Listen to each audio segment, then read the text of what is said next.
George Washington was not born into legend. There were no crowds waiting for him, no prophecy, no sense that history was about to begin. He was born on a cold February day in 1732 in rural Virginia, a place defined not by ideas, but by land fields, rivers, and long distances between people. His family owned property, but not comfort. Life moved slowly, and responsibility arrived early. When George was 11, his father died. The loss did more than break a family. It changed the shape of his childhood. Without a guiding hand, formal education ended early. There would be no university, no classical training, no polished preparation for greatness. Instead, there was work. As a teenager, Washington learned to measure land. He walked for days through forests and along rivers, carrying little more than basic tools and quiet determination. Surveying taught him patience. Every mistake mattered. Every line had to be precise. Alone in unfamiliar terrain, he learned how to observe without speaking, how to endure discomfort without complaint. These were not heroic lessons. They were practical ones. At Mount Vernon, the estate he would later call home, Washington absorbed the rhythm of land and labor. The seasons decided everything. Weather dictated success or failure. He woke early.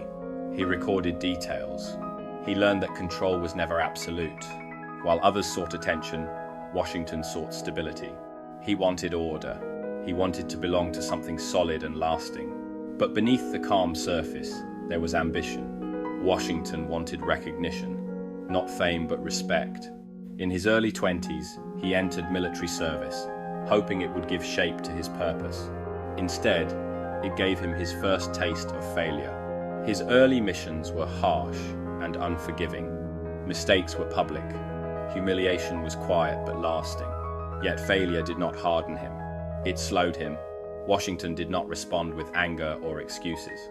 He responded by watching, by learning when to speak and when to remain silent. He noticed how authority could be exercised without force, how restraint carried its own power. Away from conflict, he returned again and again to Mount Vernon. There, he built discipline into daily life. Routine became his refuge. Structure became his shield. These years passed without applause. No one called him extraordinary, and perhaps that was the point. Before history ever noticed George Washington, he learned how to stand quietly inside responsibility. He learned how to wait.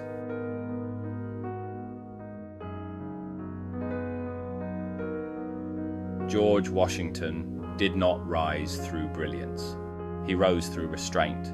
By his mid-20s, he had seen the limits of ambition. Military service had not brought him glory, only lessons learned the hard way. Mistakes followed him longer than victories ever did. Washington understood something early. Authority could not be demanded. It had to be earned slowly. He returned to Mount Vernon not as a hero, but as a man recalibrating his place in the world. There, he focused on structure. He rebuilt the estate piece by piece. Fields were reorganized. Records were kept with precision. Order became his language. Daily routine shaped his thinking. Wake early. Observe. Act deliberately. Washington rarely spoke first. But when he did, his words carried weight because they were rare.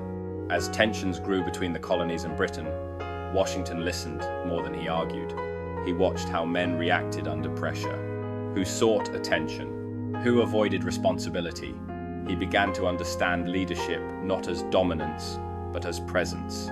When conflict finally arrived, Washington did not rush toward it.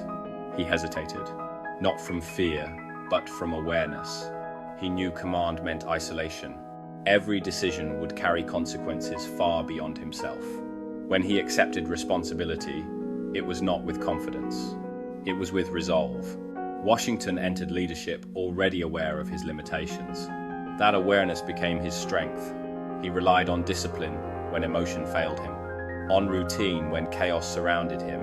The men around him noticed. They did not follow him because he was flawless. They followed him because he endured, because he stayed. History would later call him a leader, but at this moment, he was still learning how to hold weight without letting it crush him. George Washington reached the height that most men would never willingly abandon. Victory had given him legitimacy, leadership had given him authority, and history was prepared to give him more. But Washington did something unexpected. He paused. At the end of war, power concentrated naturally around him. People looked to him not just for direction, but for permanence. There were suggestions, quiet ones at first, then clearer, that he could stay, that he should stay. A nation without precedent searched for certainty, and certainty seemed to wear his face. Washington understood the danger immediately. He had spent years learning restraint. This was its final test. He knew that revolutions often failed not because they lost wars, but because they could not let go of those who won them. Power, once held too long, reshaped intention. So he did something rare. He stepped back, not dramatically, not defiantly, quietly. When Washington resigned his military command, it shocked more than it inspired. Kings noticed. So did skeptics. He returned home again to Mount Vernon. There were no parades waiting, only routine, fields to manage, records to review, silence to inhabit. The world expected him to remain at the center of events. Instead, he removed himself. But history did not let him rest. When the fragile structure of governance began to strain, Washington was called again. Not because he demanded it, but because no one else could unite without dividing. Reluctantly, he returned. The presidency was not power as he understood it. It was burden. Every decision risked fracture. Every word risked permanence. Washington spoke carefully, moved slowly, and resisted expansion of authority at every step. He set precedents by limitation. 2 terms were enough. More would have been possible, but possible was not acceptable.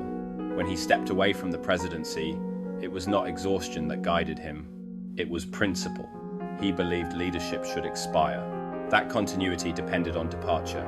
By leaving, he proved something fragile could survive without him. And in that act, he gave the nation its first lesson in restraint. Washington returned once more to Mount Vernon, this time older. The world moved forward without his command. And that was the point. He died quietly, without spectacle. But the absence he left behind was intentional. Power had not been taken from him. It had been refused. History often remembers what men build.